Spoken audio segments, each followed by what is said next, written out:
طيب، أنا أريد أن أذكر لكم شيئا.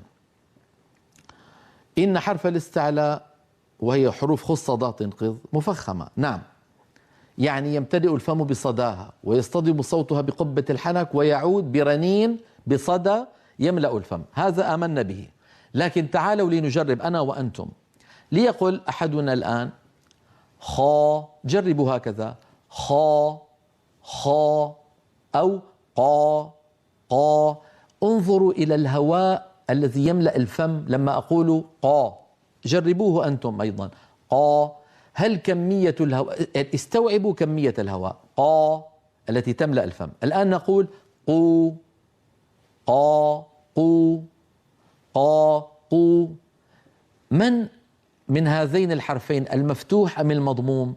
هذه قاف مفتوحة وهذه قاف مضمومة، أيهما كمية الهواء داخل الفم أكبر؟ وبالتالي الرنين أكبر، لأن الرنين والصدى كلما زاد الهواء زاد الرنين، هذا شيء طبيعي. فلما نقول جربوا أنتم واحكموا أنتم، قا قو، أليس قا كمية الهواء التي تملأ الفم أكثر من كمية الهواء في قو؟ طيب الآن نقارن بين قو وقي. قو، تأملوها، قو، انظروا كمية الهواء التي تملأ الفم، قو قو. قي قي، أي الحرفين كمية الهواء في الفم أكبر وأكثر، وبالتالي الصدى أكبر؟ أكيد قو كمية الهواء التي تملأ الفم أكثر من قي. قي أقل. صار عندي أكثر حالة من حالات الحرف العربي يمتلئ الفم بصدى الحرف أن يكون مفتوحا، يليه المضموم يليه المكسور. هذه الصور التي أريكم إياها الآن لعلها تكون أيضا معينا لنا على تفهم هذا الأمر. انظروا إلى هذه اللوحة بارك الله فيكم. شكل الفم عند نطق الحرف المفخم بحركاته الثلاث. الصورة التي على اليمين تمثل الحرف المفتوح لما نقول مثلا خا أو قا، انظروا كمية الفراغ التي تملأ الفم، بينما المضموم قو خو، انظروا كيف أن الفراغ الفموي أقل من المفتوح. الآن نقارن المضموم مع المكسور، نجد بأن المضموم قو بينما المكسور قي، المضموم خو المكسور خي، نجد بأن المكسور كمية الهواء التي تملأ الفم أقل. إذن أكثر كمية في المفتوح، يليه المضموم يليه المكسور. هذا أمر أيها الإخوة مشاهد بالحس والعيان. إذن من هنا أذكر لكم بأن إماما من أئمة التجويد في القرن السادس الهجري هو أبو الأصبغ الإشبيلي المعروف بابن الطحان رحمه الله، متوفى 561 هجري، ذكر أن أفخم حالات الحرف العربي أن يكون مفتوحا، يليه أن يكون مضموما، يليه أن يكون مكسورا. ذكر هذا الإمام أبو الأصبغ ابن الطحان الإشبيلي رحمه الله، ونقل لنا هذه المعلومة عنه ابن الجزري رحمه الله إمام القراء وحجتهم في كتابه التمهيد في علم التجويد. بعد أن نقل الإمام الجزري هذا الكلام عن أبي الأصبغ قال، هو الجزري قال: لكنني أرى أن مراتب التفخيم لحروف الاستعلاء 5. يعني أبو الأصبغ ذكر 3، قال: أفخم ما يكون الحرف العربي إن كان مفتوحا، يليه إن كان مضموما، يليه إن كان مكسورا، كما رأينا بالصور، وهذا مشاهد بالحس ما يحتاج إلى إقامة أدلة وبراهين. إمامنا الجزري قال أنا أوافق أبو الأصبغ، لكنني أرى أنها 5. الهيكل العام موافق عليه ابن الجزري، لكن قال إن المفتوح الذي بعده ألف أفخم بقليل من المفتوح الذي ليس بعده ألف. يعني لما يقول الواحد منا قال الله قا، هنا القاف تلاها ألف، وبالتالي تفخيم القاف خرج ممتلئا أكثر من قد. لما أقول لقد كان لكم فيهم أسوة، لقد، فأنطق القاف المفتوحة ومباشرة أهيئ فمي على مخرج الحرف الآتي وهو الدال، لقد.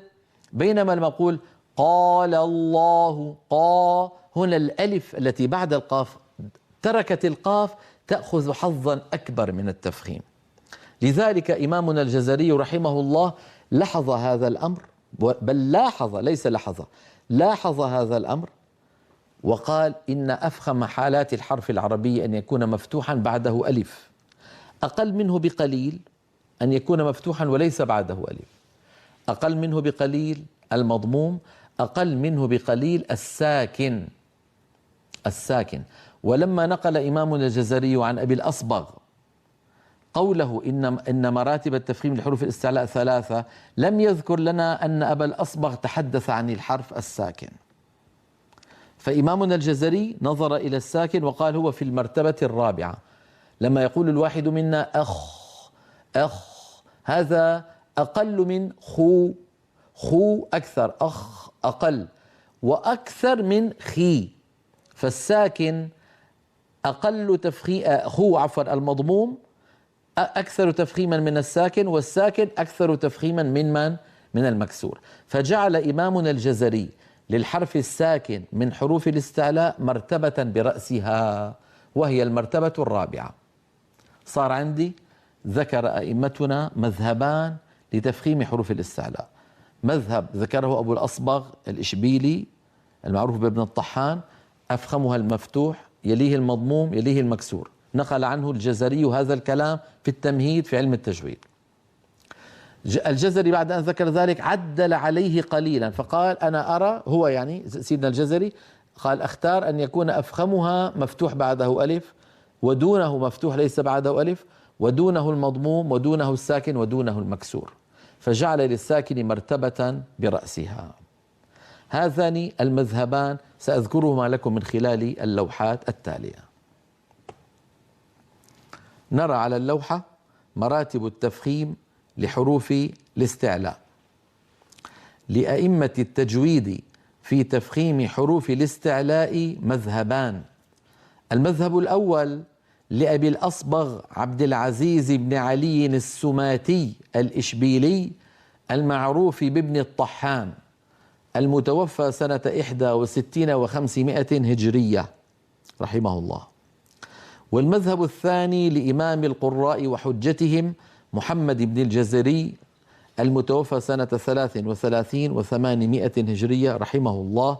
وإليك تفصيل كلا المذهبين. هذا المذهب الأول بدأنا نعرضه الآن. اللوحة التي نراها الآن فيها المذهب الأول مراتب التفخيم لحروف الإعلاء. المذهب الأول، من المذهب الأول؟ يعني مذهب أبي الأصبغ، أن يكون حرف الاستعلاء أفخم ما يكون المفتوح مثل قال وقد، ولم يفرق بينهما.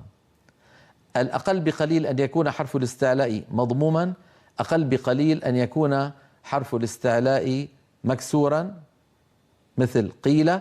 وسنأتي بعد قليل إلى أن الإمام المتولي من المتأخرين جعل الساكن يعتبر مشكولا بحركة ما قبله، فيقطعون مثلا القاف ساكنة قبلها مفتوح تلحق بالمرتبة الأولى، سقناه القاف ساكنة قبلها مضموم تلحق بالمرتبة الثانية، شقوتنا القاف ساكنة قبلها مكسور تلحق بالمرتبة الثالثة. هذا ذكره المتولي رحمه الله من المتأخرين، سآتي عليه بعد قليل. هذا هو المذهب الأول. والآن نرى المذهب الثاني وهو مذهب الإمام الجزري شيخ المحققين في التجويد والقراءات. قال رحمه الله إن أفخم حالات الحرف العربي أن يكون مفتوحا وبعده ألف مثل قال، أقل منه بقليل أن يكون مفتوح وليس بعده ألف مثل قد، أقل منه بقليل المضموم مثل يقول، أقل منه بقليل الساكن مثل يقطعون، سقناه، شقوتنا. لاحظوا بأن هذه الأمثلة على ما رآه إمامنا الجزري درجة تفخيمها واحدة، فالقاف في الأمثلة الثلاثة لها نفس الصوت، يقطعون، سقناه، شقوتنا، ولا تتأثر بالحرف الذي قبلها. القاف لا تتأثر بالحرف الذي قبلها. المرتبة الأخيرة في هذا المذهب أن يكون حرف الاستعلاء مكسورا مثل قيل. إذا لاحظوا بارك الله فيكم أن الهيكل العام لكلا المذهبين واحد. أريد أن أنبه على شيء. لاحظنا بأن مذهب أبي الأصبغ لم يتعرض للساكن. الساكن سيأتي معنا بعد قليل أن الإمام المتولي هو الذي تعرض له. هذا أمر. الأمر الثاني، لاحظنا بأن الإمام الجزري حافظ على الهيكل العام لأبي الأصبغ ووافقه عليه، ونحن لما نظرنا في الصور فعلا وجدنا بأن الفراغ الفموي في المفتوح أكثر منه في المضموم، وفي المضموم أكثر منه في المكسور.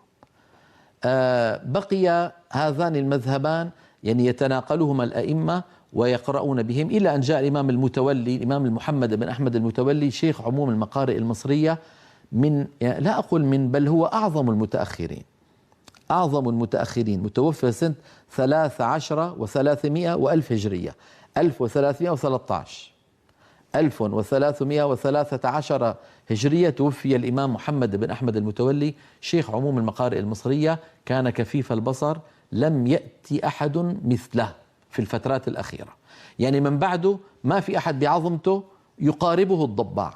الإمام علي بن محمد الضباع يقارب المتولي، لكن المتولي إمام عظيم مع كونه كفيفا رحمه الله، فسبحان المعطي الوهاب.